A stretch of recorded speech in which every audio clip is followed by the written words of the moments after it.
माझं नाव अंकिता आहे. मी Ankita steels private limited कंपनीची मालकीण होते. माझे आई वडील माझ्या लहानपणीच वारले. एक मुलगा रोज माझ्या घराच्या गेटवर पेपर टाकायला यायचा. एकदा मी त्याला चहासाठी बोलावले आणि त्याने रविवारी येण्याचे वचन दिले. त्यापूर्वीच माझा अपघात झाला आणि माझी एक किडनी खराब झाली. माझ्या कंपनीच्या मॅनेजरने मला सांगितले की एका मुलाने तुम्हाला किडनी दान केली आहे. मी त्या मुलाला शोधण्याचा खूप प्रयत्न केला, पण मला तो सापडला नाही.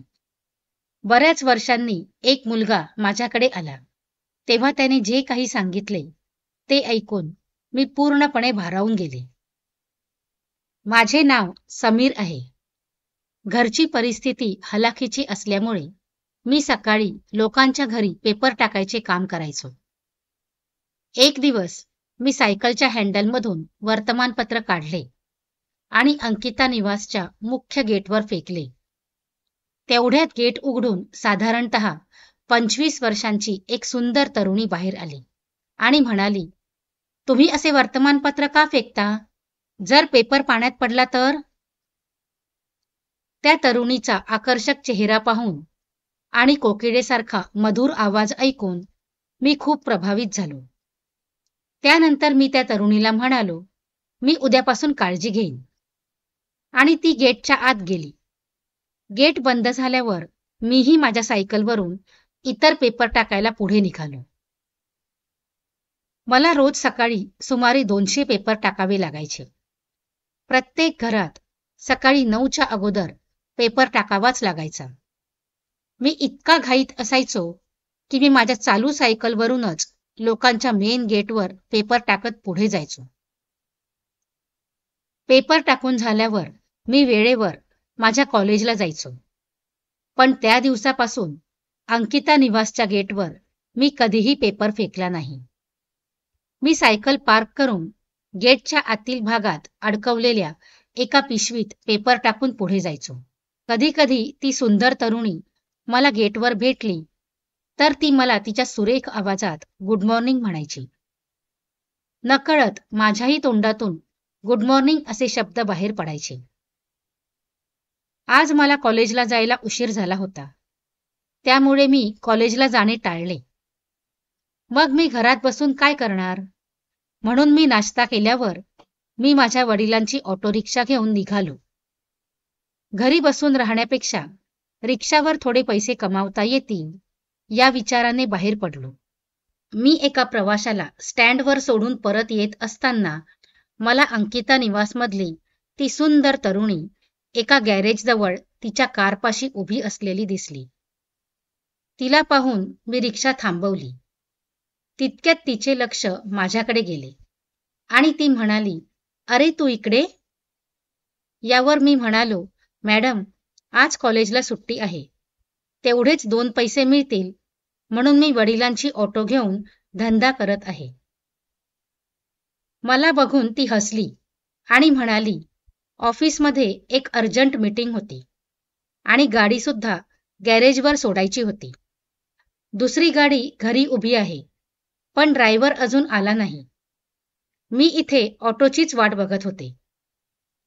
मग मी लगेच म्हणालो, चला मॅडम, मी तुम्हाला माझ्या ऑटोमध्ये सोडतो. मॅडम माझ्या ऑटोमध्ये बसल्या आणि म्हणाल्या, तुम्ही पेपर टाकायचे काम सोडले का? नाही मॅडम, माझ्या वडिलांची तब्येत आज थोडी बिघडली आहे. घरचा खर्च फक्त ऑटोतून चालतो आणि मी सकाळी पेपर टाकायचे काम करतो.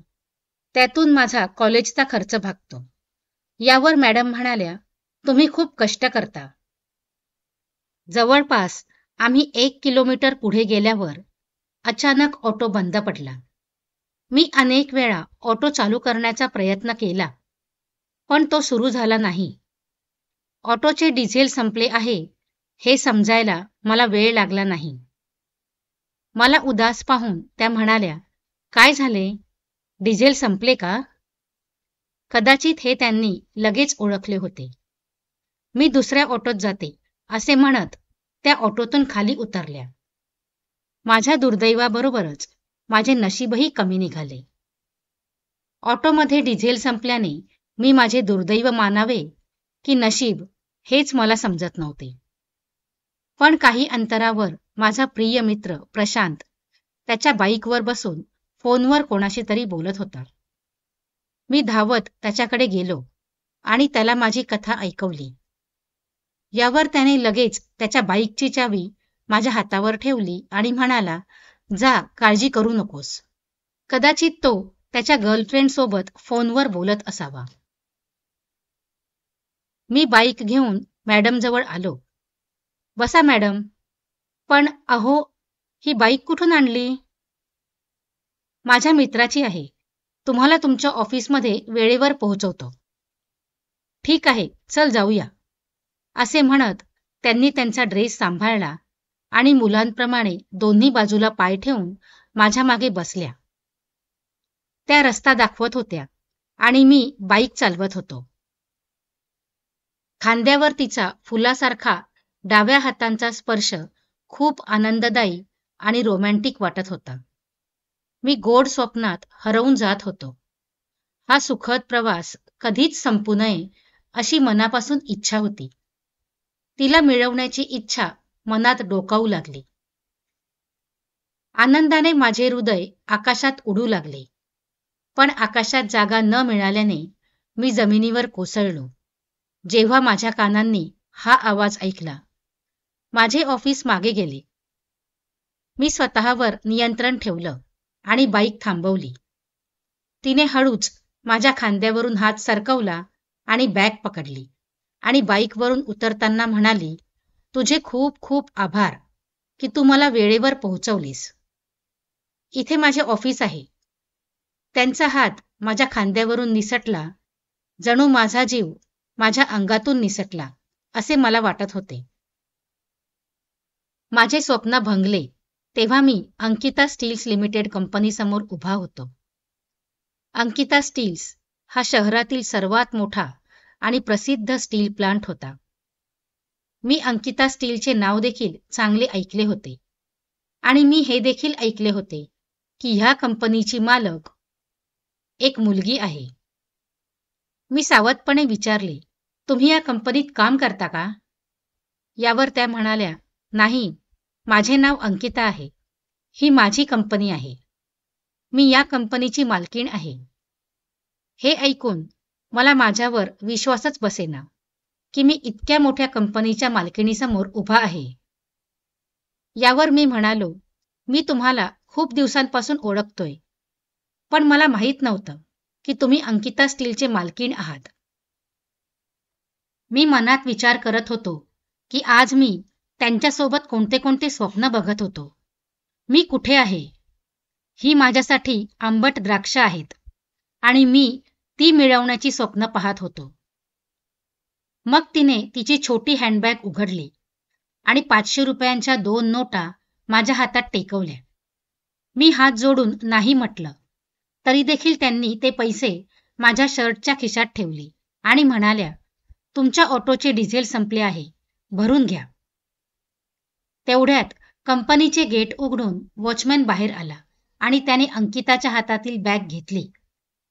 अंकिता त्याच्या मागोमाग कंपनीत शिरली आणि त्यानंतर कंपनीचे गेट बंद झाले. आज संध्याकाळी मी जेवण करून झोपायला माझ्या कॉटवर गेलो, पण झोप माझ्या डोळ्यांपासून खूप दूर होती. रात्रीचे 2 वाजले होते. कॉटवर पडून पण झोप येत नव्हती. अंकिताचे प्रेम हे माझ्यासाठी दूरचे स्वप्न होते आणि तिच्यावर प्रेम व्यक्त करण्याची हिंमत सुद्धा माझ्यात नव्हती. पण मनातले प्रेम मी कसे नष्ट करू शकतो याचा विचार करू लागलो. कारण ती करोडोंची उलाढाल करणाऱ्या अंकिता स्टील्स कंपनीची मालकीण होती आणि मी एक गरीब रिक्षाचालकाचा मुलगा होतो.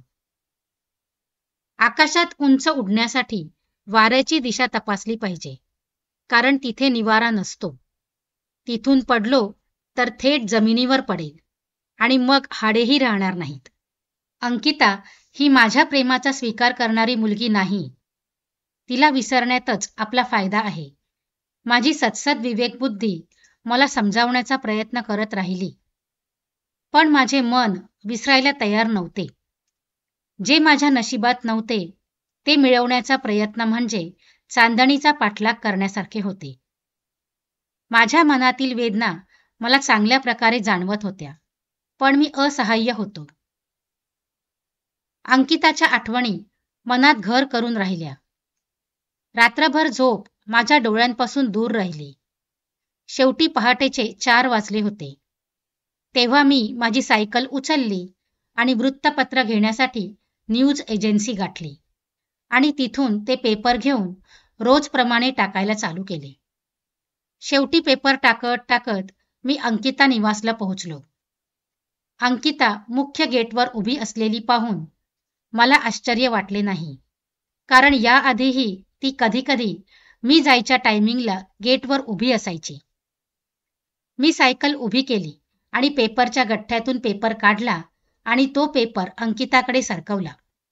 माझ्या हातातून पेपर घेत अंकिता म्हणाली, "तुम्ही चहा पिणार का? चला आत या, 1 कप चहा घ्या. तुम्ही सकाळी लवकर घरातून निघत असाल ना, त्यामुळे चहाही घेता येत नसेल." यावर मी म्हणालो, "हो, पण मला आता उशीर होतोय. मला बाकीचे पेपर प्रत्येकाला वेळेवर पोहोचवायचे आहेत."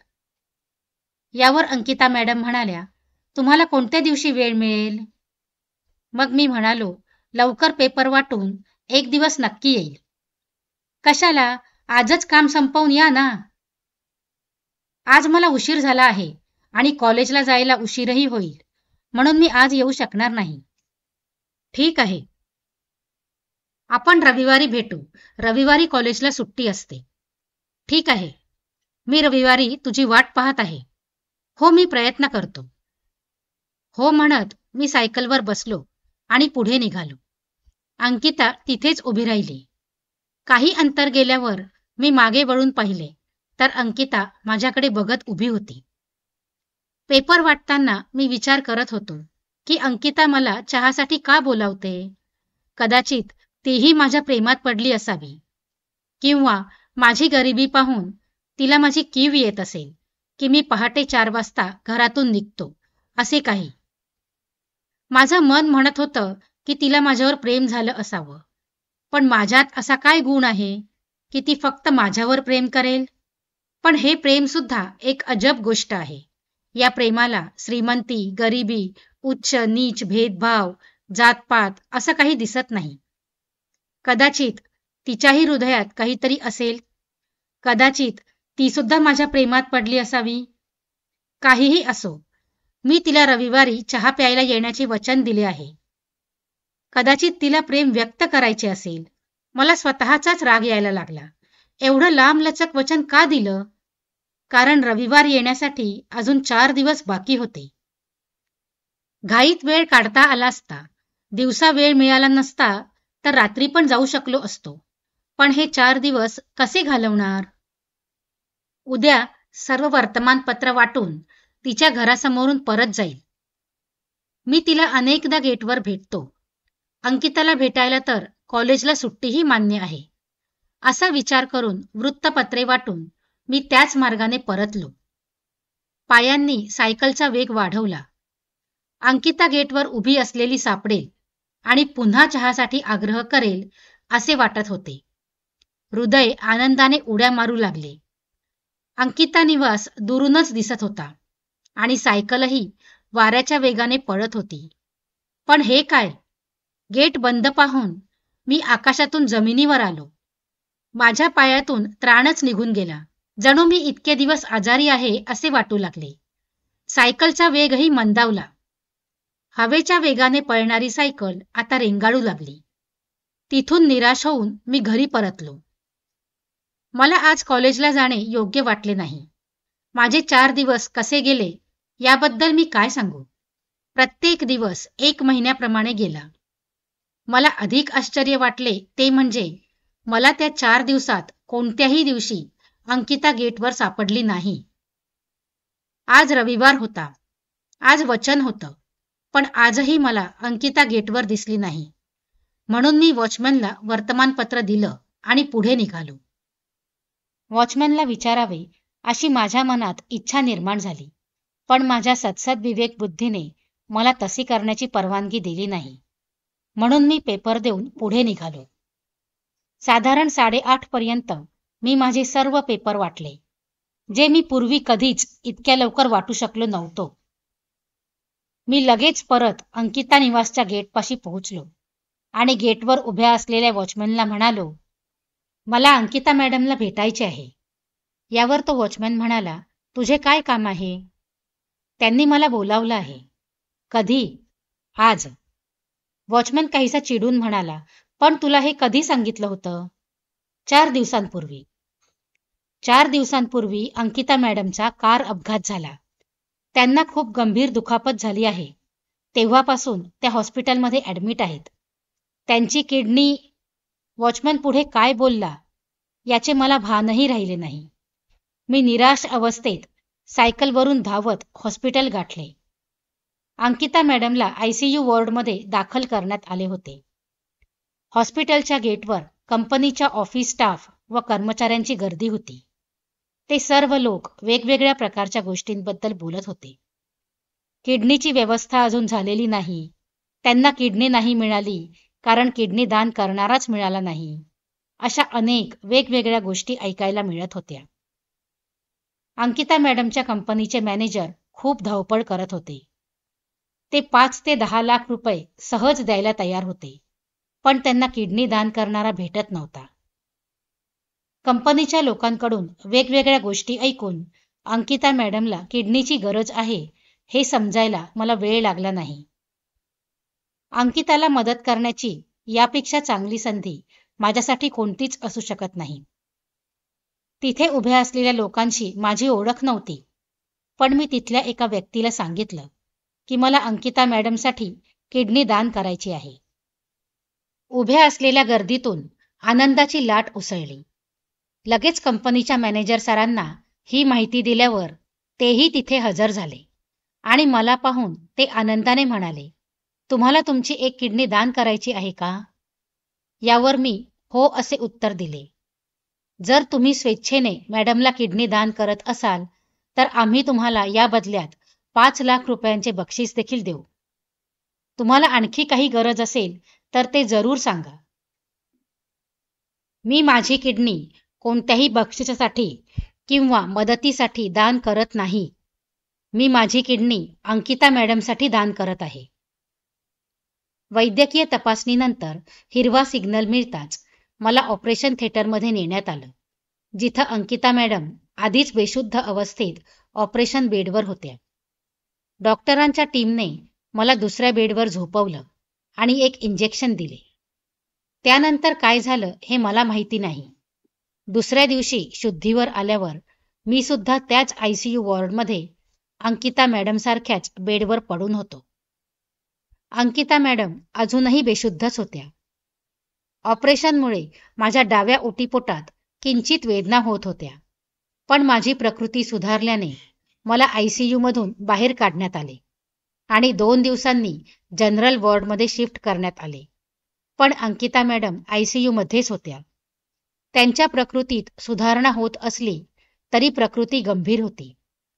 सुमारे 10 दिवसांनी मला रुग्णालयातून डिस्चार्ज देण्यात आला. अंकिता मॅडमची प्रकृती सुधारत होती, पण त्या अजूनही ICU मध्येच होत्या.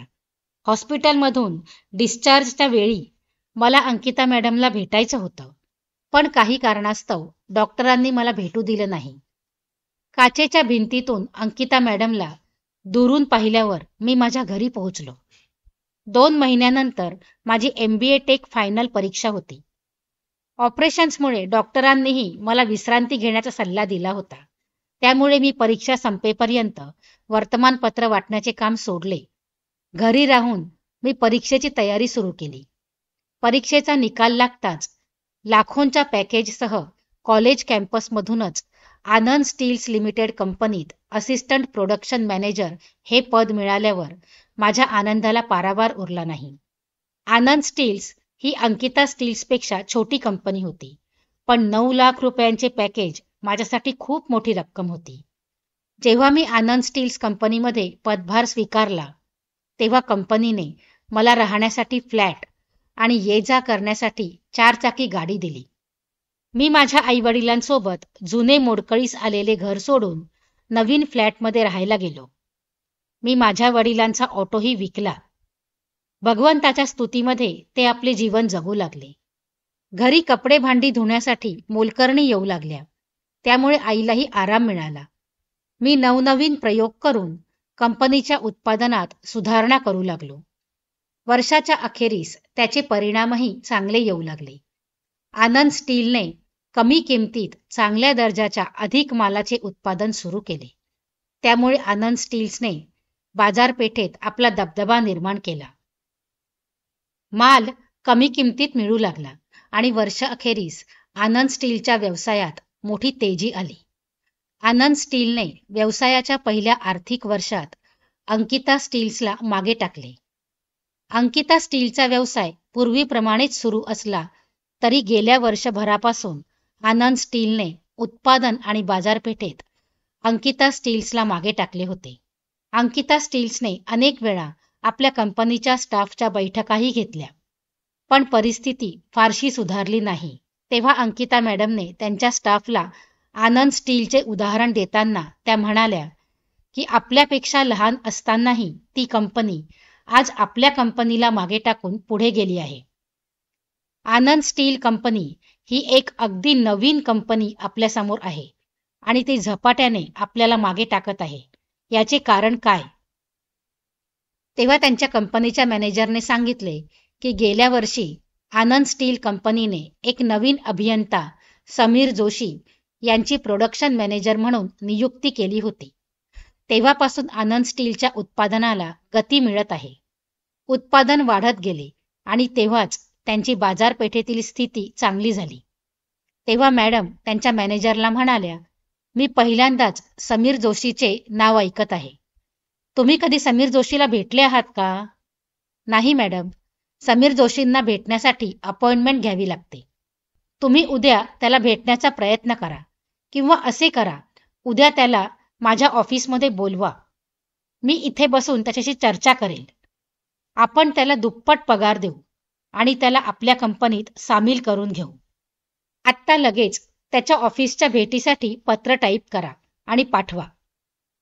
हो मॅडम, मी आत्ताच पत्र पाठवतो, असे सांगून मॅनेजर त्यांच्या केबिनमध्ये पोहोचले आणि एक वैयक्तिक पत्र टाईप केले आणि एका कर्मचाऱ्यामार्फत ते समीर जोशी यांच्या आनंद स्टीलच्या कार्यालयात पाठवले.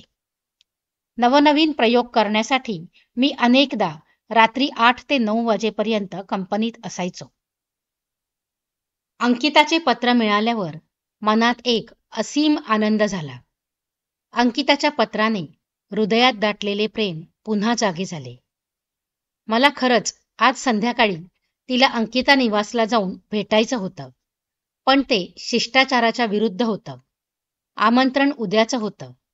मी नक्कीच उद्याची वाट पाहीन, कारण लोक वाट पाहत आयुष्य घालवतात. माझ्यासाठी तो फक्त एक रात्रीचा प्रश्न होता. प्रतीक्षेचे तास किती लांब असतात हे आज जाणवत होते. जणू रात्र सरतच नव्हती. अंकिताची आठवण सतत माझ्या मनाला त्रास देत होती. अंकिताचं प्रेम हे माझ्यासाठी एक दूरचं स्वप्न होतं, हे मला माहीत होतं. त्यामुळे मला अंकिताला विसरायचं होतं. म्हणून मी अंकिताला वर्षभर भेटलोही नाही. पण आज अंकिताच्या पत्राने माझ्या विसरलेल्या आठवणी ताज्या केल्या. जणू कोरड्या पिकावर अमृताचा वर्षाव झाला. सकाळी लवकर तयार होऊन मी अंकिता स्टील्सला पोहोचलो. मी माझी गाडी गेटजवळ उभी केली आणि जेव्हा मी गाडीतून उतरून गेटवर पोहोचलो तेव्हा मला पाहून वॉचमॅनने मला थांबवले आणि विचारले, कुठे चालला आहात? मी अंकिताचे पत्र दाखवले आणि सांगितले की अंकिता मॅडमने मला बोलावलं आहे. मॅडम अजून आल्या नाहीत का? यावर वॉचमॅन म्हणाला, नाही आल्या. तुमची इच्छा असेल तर तुम्ही वेटिंग रूममध्ये बसून त्यांची वाट पाहू शकता. त्या 10 वाजता येतील. 10 वाजायला अजून अर्धा तास बाकी होता.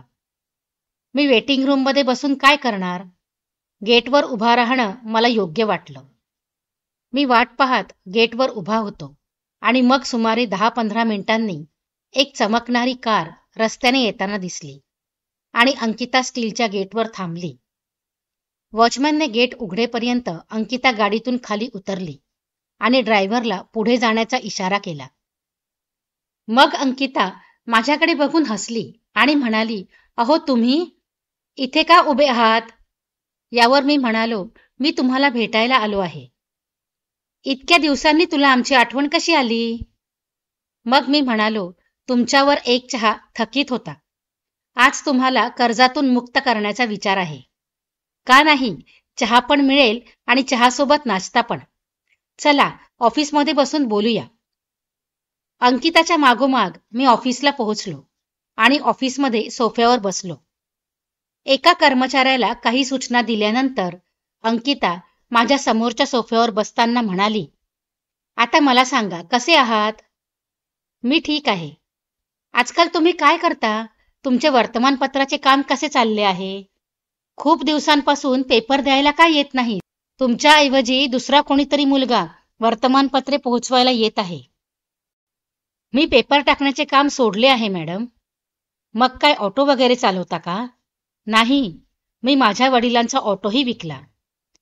तेवढ्यात समोरच्या टेबलावर चहा नाश्ता आणि काही ड्रायफ्रुट्स ठेवून कर्मचारी बाहेर निघून गेला. आम्ही दोघांनी चहाचे कप उचलले आणि चहाचे घोट घेऊ लागलो. चहाचा घोट घेताना अंकिता म्हणाली, तुम्ही मला सांगितले नाहीत की तुम्ही आजकाल काय करतात? काही काम नसेल तर सांगा, मी तुम्हाला पूर्ण मदत करेन. आणि हो, तुमचं नाव काय आहे? आजपर्यंत तुम्ही कधी तुमचं नावही मला सांगितलं नाही. मॅडम, याआधी तुम्ही कधी मला विचारलेच नाही. मी पुढे काही बोलायच्या आधीच त्यांच्या कंपनीचे जनरल मॅनेजर ऑफिसमध्ये आले आणि मला पाहून काहीसे आश्चर्यचकित झाले. जनरल मॅनेजरला पाहताच अंकिताने विचारले, तुम्हाला समीर जोशीचा काही मेसेज आला का? जनरल मॅनेजर सरांनी एक दीर्घ सुस्कारा सोडला आणि हसत हसत म्हणाले, मॅडम, मला अजून समीर जोशीचा एकही मेसेज आलेला नाही. पण ज्या समीरबद्दल तुम्ही मला वर्षभरापासून विचारत होता, तोच समीर तुमच्यासमोर बसला आहे, ज्याने तुम्हाला त्याची एक किडनी दान केली आहे. त्यावेळी यांनी हॉस्पिटलमध्ये समीर नावाची नोंद केली होती. हॉस्पिटलमधून डिस्चार्ज मिळाल्यानंतर हे आम्हाला कधीच भेटले नाही. आम्ही यांना शोधण्याचा खूप प्रयत्न केला, पण हे सापडलेच नाहीत, कारण यांनी त्यांचा पत्ता नोंदवला नव्हता. मॅनेजरचे बोलणे ऐकताच अंकिता माझ्याकडे कृतज्ञ नजरेने पाहू लागली. त्यांच्या हृदयात दडलेले प्रेम त्यांच्या डोळ्यातून गालावर उघळू लागले. अंकिताच्या गालावरचे अश्रू पाहून मन हळवे झाले. मी स्वतःला थांबवू शकलो नाही, म्हणून ते अश्रू पुसण्यासाठी माझे हात अंकिताच्या गालापर्यंत पोहोचले. काही वेळ डोळे मिटून अंकिताने पुन्हा डोळे उघडले आणि म्हणाली, तुम्ही माझी इतकी फसवणूक का केलीत? मी हादरलो आणि म्हणालो, फसवणूक? मी काही चूक केली का? हो, कदाचित. ज्याने मला जीवनदान दिले त्याचे आभार न मानण्यात माझी चूक झाली.